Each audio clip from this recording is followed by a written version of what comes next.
नमस्कार। एक महत्वपूर्ण विषय को लेके मैं आपके समक्ष प्रस्तुत हूँ, क्योंकि ज्योतिष में यह लगभग एक राय बन गई है कि यदि कुंभ लग्न की कुंडली है या सिंह लग्न की कुंडली है या मकर लग्न की कुंडली है, तो यहाँ सप्तम जो भाव होता है वह परम शत्रु का हो जाता है। तो ऐसी स्थिति में पाया जाता है कि और ऐसा पाया भी गया है कि वैवाहिक जीवन बहुत सुखमय नहीं होता है, आपस में तालमेल नहीं होता है।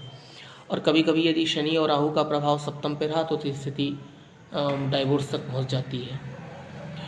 तो लेकिन अभी यह एक व्यक्तिगत मैं यहाँ पे एक अनुभव बता रहा हूँ कि चूँकि अभी हाल ही में मेरे क्लाइंट हैं, उन्होंने एक कुंडली विश्लेषण मैंने किया, जहाँ पे मैंने पाया कि सिंह लगन की कुंडली पत्नी की भी है और पति की भी है, और दोनों की कुंडलियों में सप्तमेश शनि ही है। मार्ग छठे के स्वामी भी शनि हो जाते हैं और शनि छठे बैठे हुए हैं।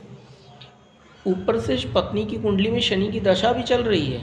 उसके बावजूद मैंने इस स्थिति को पाया कि शनि की वजह से कोई भी ना तो उनके आपसी जीवन में कोई विवाद जैसी स्थिति बनी है, बड़ा ही सकारात्मक जीवन और अच्छा जीवन बीत रहा है, वैवाहिक जीवन।